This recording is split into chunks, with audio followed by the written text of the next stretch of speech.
Hello everybody, here's my mama and she's going to be making her mock apple pie for y'all today. And this is all the ingredients, everything that you'll need. Or if you wanted to, you could call it impossible apple pie. But this is all the ingredients and everything that you'll need. I'll let her go through everything and explain it all to you now. You take your, it'll have water. We got 2 cups of water. We got 2/3 cup of sugar. We got cream of tartar. This is what all we use at first. We put it on the stove and boil it. And when it comes to a boil, we add 35 Ritz crackers here. And then when it gets done, we take it off and pour it in our pie crust.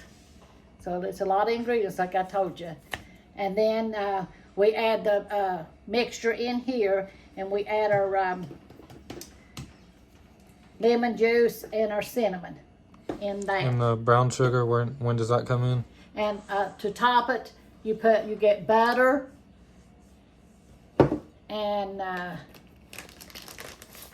brown sugar, and you crumble up the crackers for your topping. And I'll go along with the ingredients as we go along, and I'll tell you what it is. And you get pie crust and you brown it, and then you take it out and let it cool. I done browned it, so the first thing we do. I had the package for this and I was going to show y'all, but it's gone now. I guess. Well, somebody must have moved it off. It was there. It must have got thrown away or something. Yeah, but it was the pie crust that you bake. Yeah, or you can get the ones that's already made, but these ones probably be better. Yeah. So first thing we do is we take our 2 cups of water and put it in a saucepan. We add our sugar. It's 2/3 cup of sugar, 2 cups of water, 2/3 cup of sugar, and you stir it up. And then you use your cream of tartar. And let me see here now. And I'm going along with this too. My my grandmother made this, and I had it when she made it when I was a little girl. Well, I'm trying to find the tartar. So this, oh, here it is. 2 teaspoons of cream of tartar. Yeah, this is the first time I've made it, but man, I made one a little while ago, and it smells like apple pie. But it takes 2 teaspoons of cream of tartar. So let's see if we can find our teaspoon. Right here it is. I don't have apples in there, but it smells just like apples, and it looks like apples. So we take 2 of these. Let me make sure. 2 of these. Cream of tartar. Teaspoons or tablespoons? 2 teaspoons. And you put it in your water.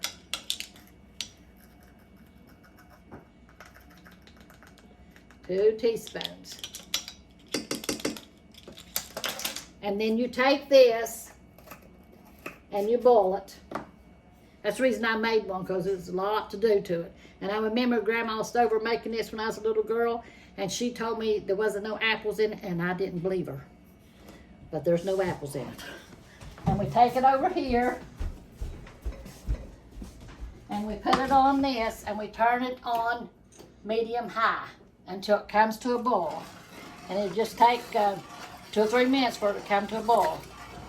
You put it on medium-high, and then you add 35 crackers, Ritz crackers to it. And if you got the small packs, that'll be about 3 packs. Yeah. So, yeah, my Grandma Stover, my mom's mom, she used to make this all the time when we was little. I never did watch her make it, and I couldn't believe that she didn't put apples in it. But now back then, little kids didn't go in the kitchen while the grown-ups was cooking. So we stayed outside until supper was ready, and then she'd holler for us to come in to eat.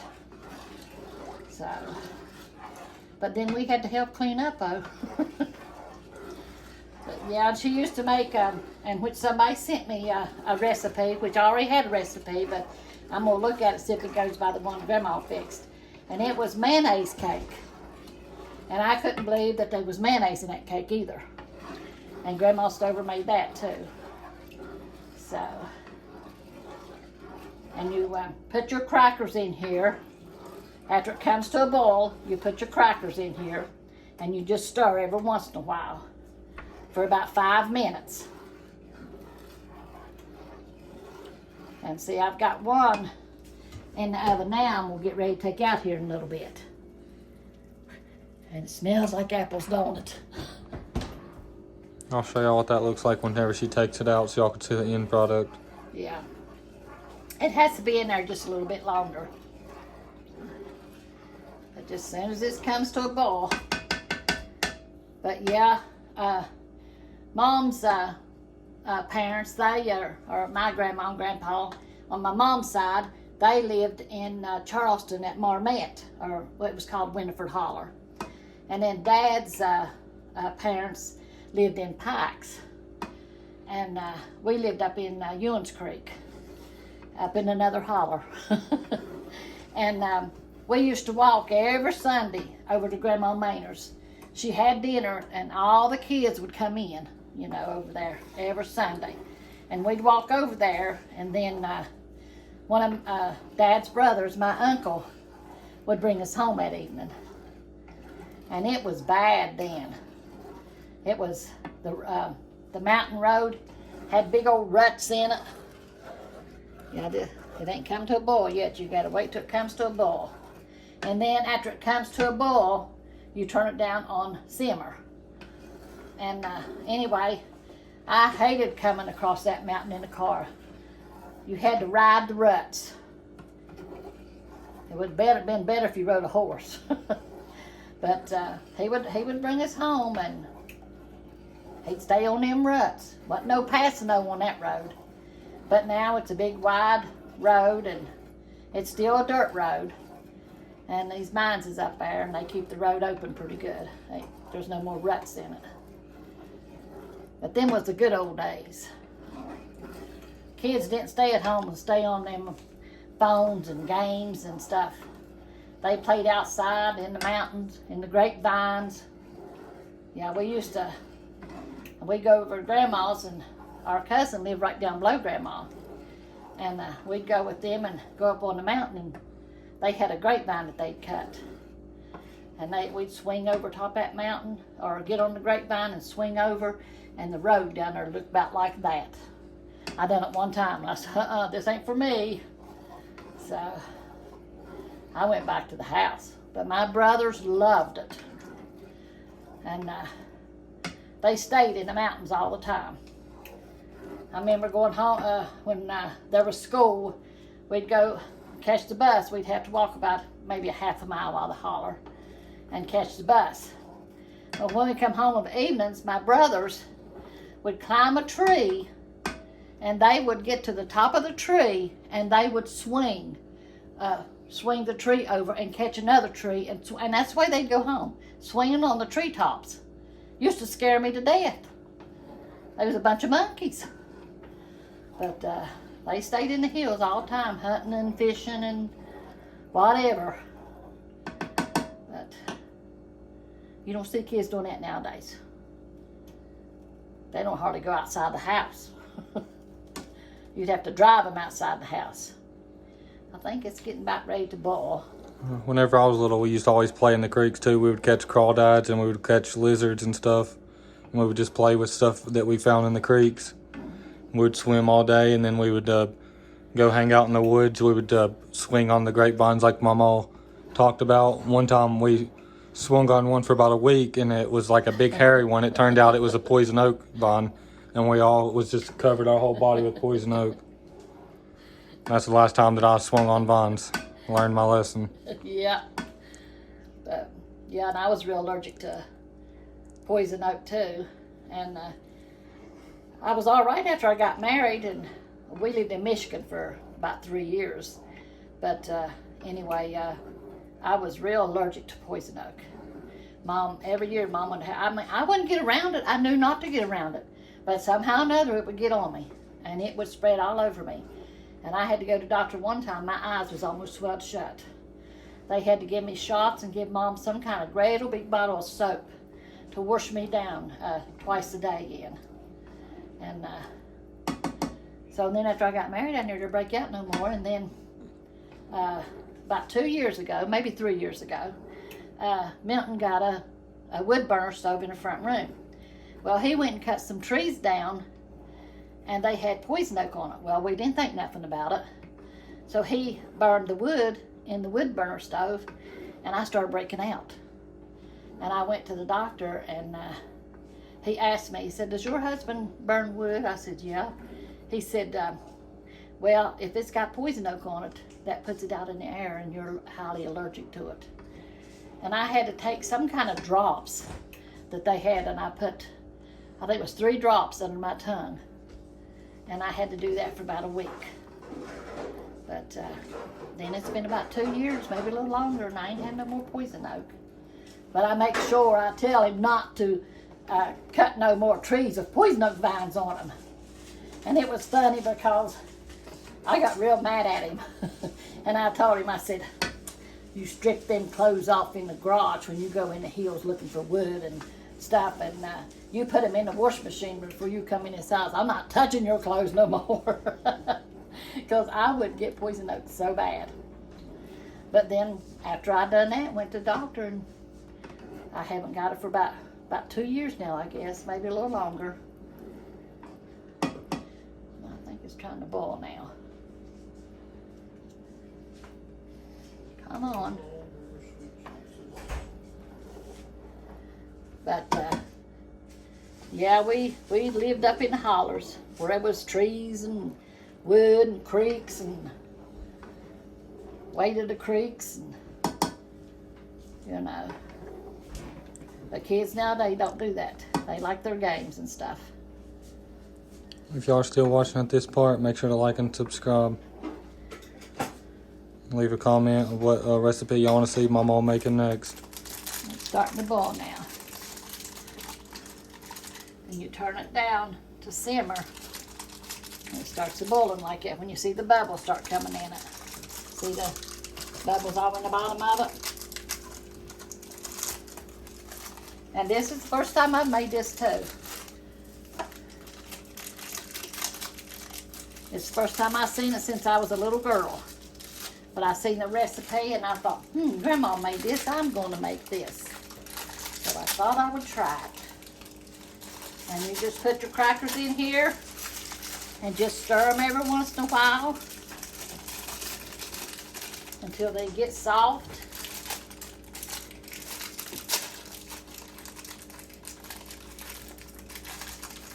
And they will look like apples.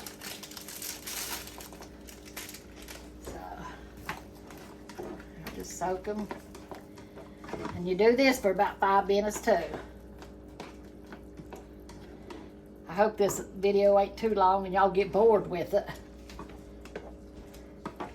But Let us know in the comments if the video's too long, or if y'all like shorter videos, or if it's fine being this long, because this one's going to be a long one for sure. yeah, So let us know in the comments too if y'all stuck around through the whole video, yeah. or if y'all watched to the end. Yeah, I browned the crust and made one pie so we wouldn't have to wait for the pie to get done so you could see it. You know, trying to cut it the time down some. A lot of people like short recipes and easy recipes. This is easy, but you got to do it a couple of times to know what you're doing.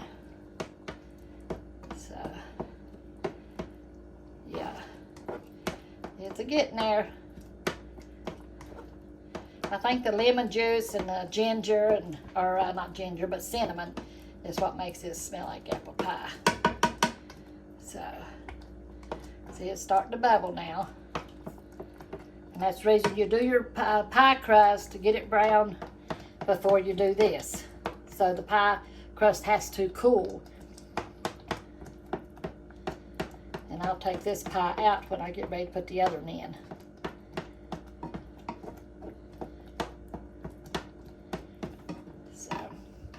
It's already starting to smell like, can you believe that crackers would smell like apples?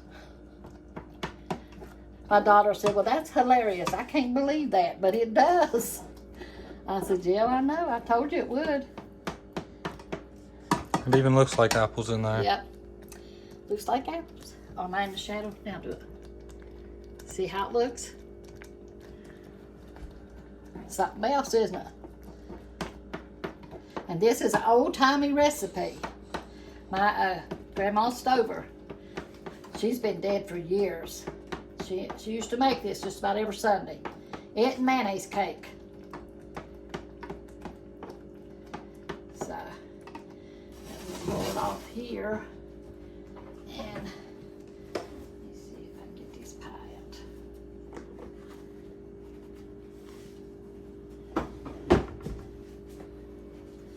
I'm just going to take the whole thing out. There it is. And we forgot to, it has to cool too, so it'll set. And you're supposed to put your lemon juice and cinnamon on the apples. Well, I forgot to put it on there. Oh, I forgot to turn this off. Let me turn it off. And then, let's sit over here.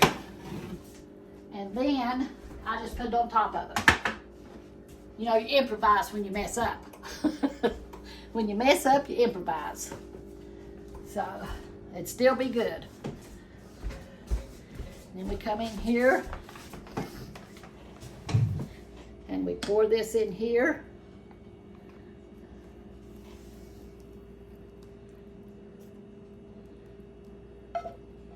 You should cook it just a little bit more, but it's going to cook in the oven anyway. You know, looks like more than what the other was. Let me set this in here in the sink.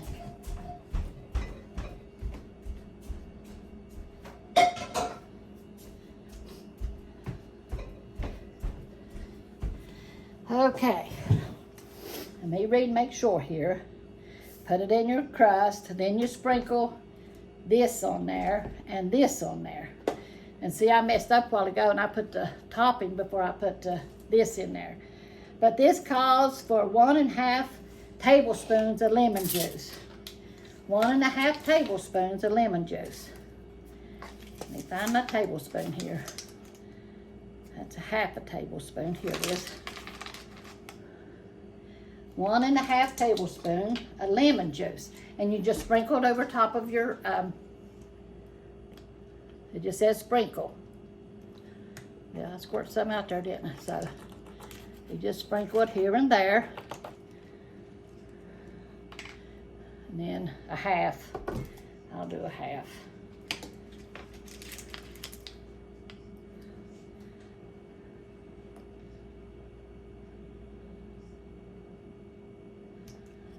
And just sprinkle it over. That's what it says to do, just sprinkle. So that's what we done. And then you take your cinnamon, and it's 2 teaspoons. So let's use our teaspoon. Yeah, somebody sent these to me. I used to just eyeball it, but now every once in a while, 1/2 teaspoon. 1/2 teaspoon of, what did I say? No, 2 teaspoons of cinnamon. So this is my cinnamon.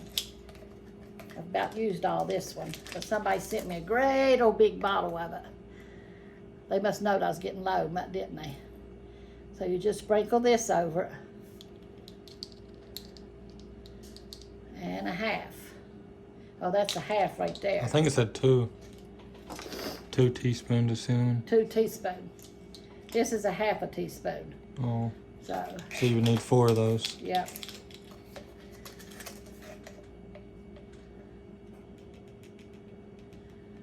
Yeah, I think this is what makes the pie too. The apple cinnamon. 1 more, right? I think you need 2 more. 2 more.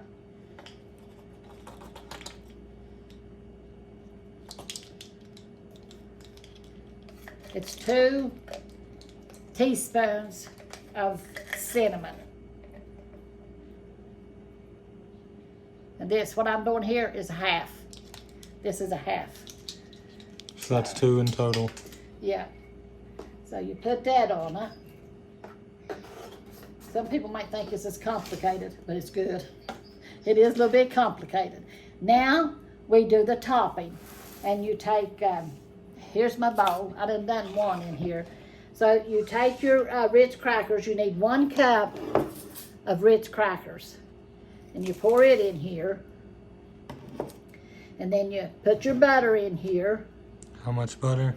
Oh, the butter is, let me see here, for the topping, 1/2 cup of butter here.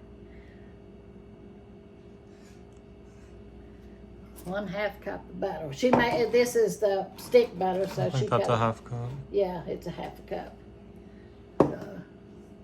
So you put a 1/2 cup. It all ain't melted either. Put a 1/2 cup of melted butter in here. And then you put your brown sugar. And your brown sugar is 2/3 cup. So you put 2/3 cup of brown sugar. And it is right there.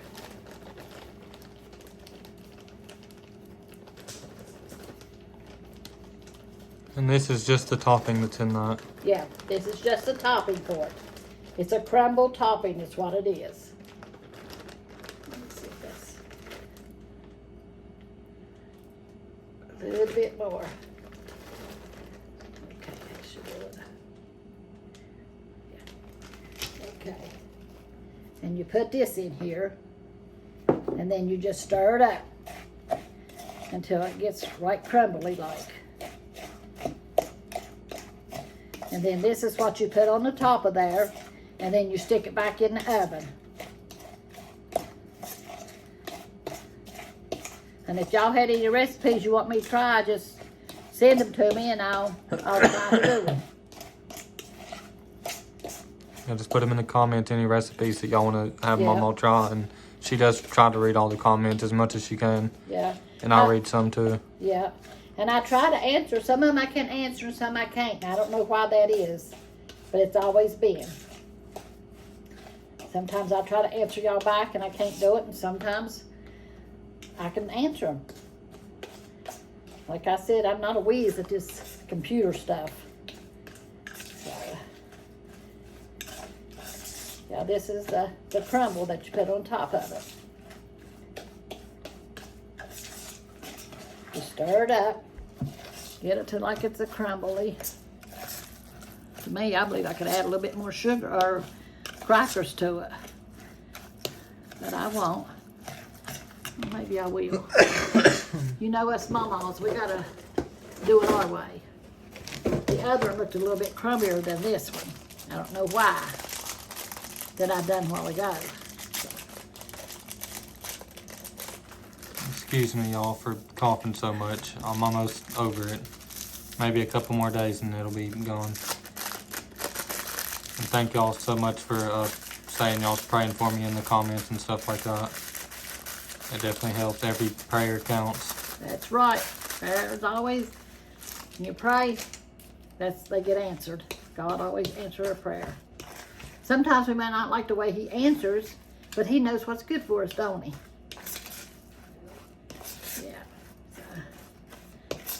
Keep stirring this, and then I'm gonna put it on top of there. And then we're gonna stick it in the oven. And I'm gonna use a glove for this because it's sticky. Yeah, if you got some kitchen gloves, just use some gloves.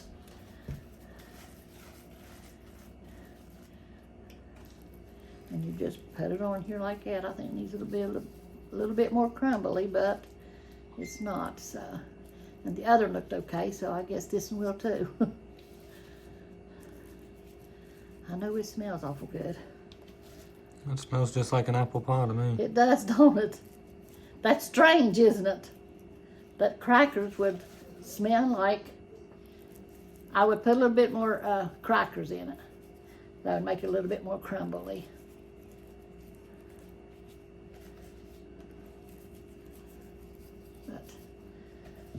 And this, like I said, this is the first time I've made this. My Grandma Stover used to make it, Mom's mom, and it was delicious. I like to find some more old-timey recipes. I'd like to make a rhubarb pie, but I don't have the recipe for it. I'd like to try it. Now, I don't like rhubarb, but somebody brought me rhubarb jam, I think it was. It was delicious, and I never did like rhubarb before, but it was really good. Okay, there we go. Let me pull this off. And then it says to wrap this around your pie crust here. I guess so it won't burn the ends of your pie crust. So just get little strips of the foil. Yeah. And just wrap it around it so it don't burn.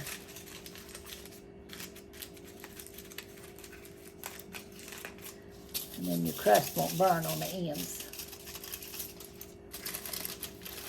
And this is going to really be good if you like apple pie, because it smells just like apple pie. And I say it tastes like it too. Y'all let us know in the comments if y'all are going to make this, or if y'all have made it before. Or if y'all plan to make it, or y'all going to try to make it. Just let us know in the comments. And let us know how it turned out if y'all do try it. Yeah. I had a lady send me today, that was yesterday. She said she tried my biscuits out, and she sent me some pictures of her biscuits and stuff. Done a good job, you know. And like you do, if you try it. Now, I couldn't make biscuits before, but I just kept trying. I couldn't make gravy either, but I just kept trying until I finally got it, you know. And we're going to put this on the, this sheet here, and then I'm going to stick it in the oven. Ooh, a little bit hot there. I'm going to stick this on here. And see where I put the cinnamon, how dark it is on there? I put it on top because I forgot to put it on the apples, supposed to be apples.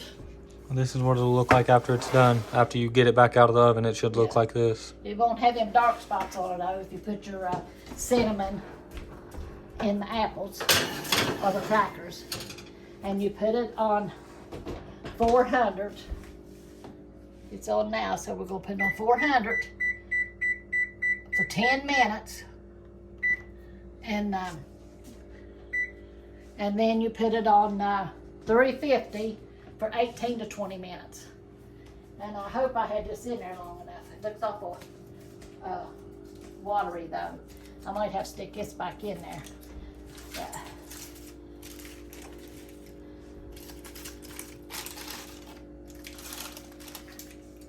Man, this smells good. This one. Let's see what it looks like. I'm just going to get a little piece out of here.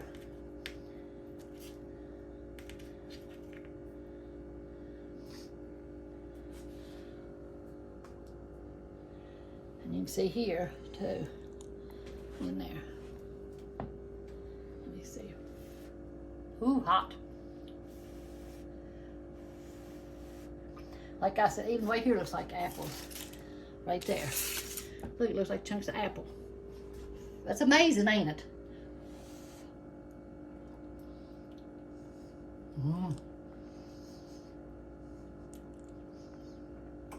Hot, hot, hot. Apple pie, y'all. Mock apple pie. That's hard to believe. And my grandma's stove used to fix this. It's good. Now he'll show you his pictures. And I'll read a little bit to you. Here's the recipe. I'll hold it for a second. That way y'all could take a picture of it, or you could pause it and you could write it down if y'all want to. It might make it a little easier for some of y'all. I'll hold it here for just a second so y'all could pause the video, or y'all could take a picture of it, or whatever y'all want to do. And in one of the last videos, I asked if y'all wanted to see my wedding pictures that we had developed. And a lot of y'all said, yeah, that was like probably 60% in the comments was saying, yeah, show it. So I laid them out here to show y'all. These are just the ones that I had developed. There was multiple hundreds of pictures, but these are just the ones that I picked out of there that we chose to have developed. And this one I put in the frame. Somebody sent me this frame like right before I left to go to the Philippines. Somebody sent me this, and so I put this picture in there. Here's some of the other ones. This was right after the first dance. This was after the wedding was over. This was on one of our date nights with her family, and we went to a fancy restaurant. It's called Antonio's. There's another one up here from before the wedding. I think it was before, or it might have been on our honeymoon, but this is the same restaurant. It's called Antonio's. And I'm sure y'all seen some of the shorts and stuff that I made there. I made a few videos there at that restaurant. And here's some of the other pictures. I'll try to go slow through them.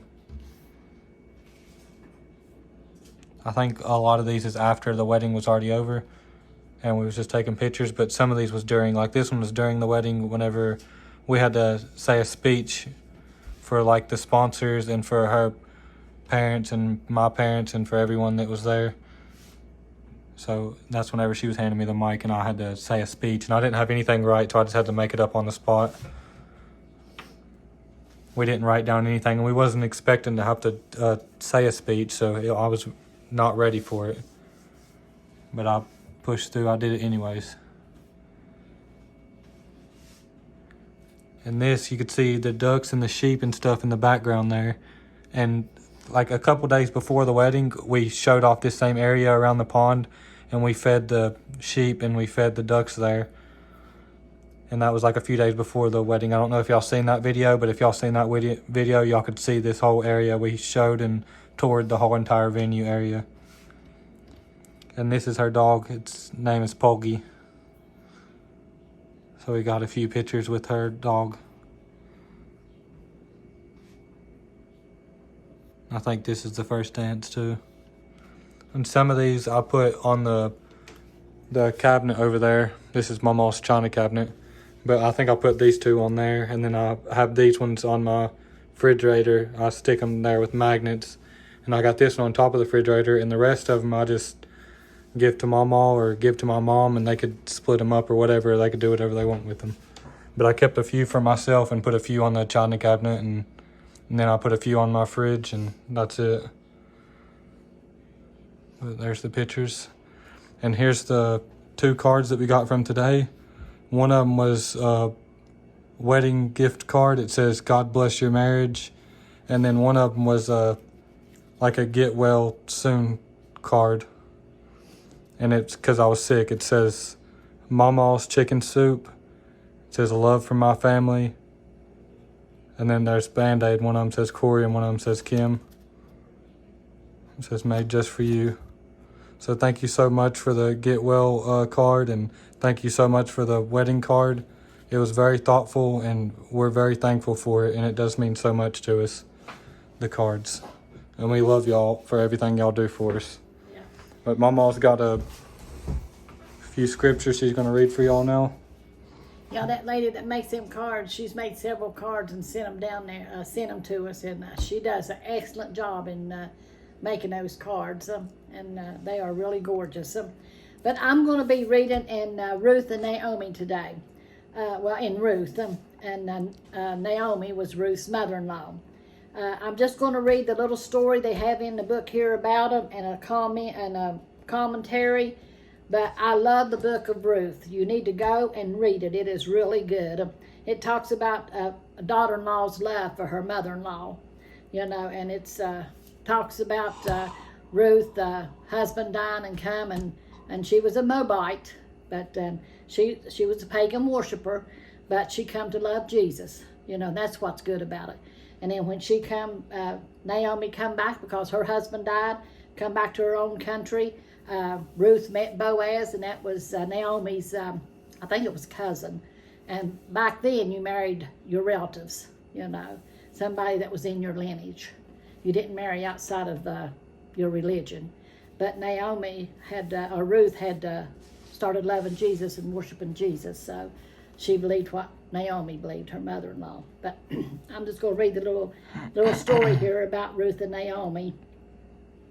And it says, the stories of several people in the Bible are woven together so closely that they are almost inseparable. We know more about their relationship than we know about them as individuals. And in an age that worship individualism, their stories become helpful models of good relationships. Naomi and Ruth are a beautiful example of this blending of lives. Their cultures, family background, and ages were very different. As mother-in-law and daughter-in-law, they probably had as many opportunities for transition as for tenderness, yet they were bound to each other. Naomi and Ruth shared deep sorrow, great affection for each other, and an overriding commitment to the God of Israel. And yet, as much as they depended on each other, they also gave each other freedom in their commitment to each other. Naomi was willing to let Ruth return to her family. Ruth was willing to leave her homeland to go to Israel. Naomi helped arrange Ruth's marriage to Boaz, and Ruth helped replace Naomi's bitterness with the joy of being a grandmother. God was at the center of their intimate communication. Ruth came to know the God of Israel through Naomi.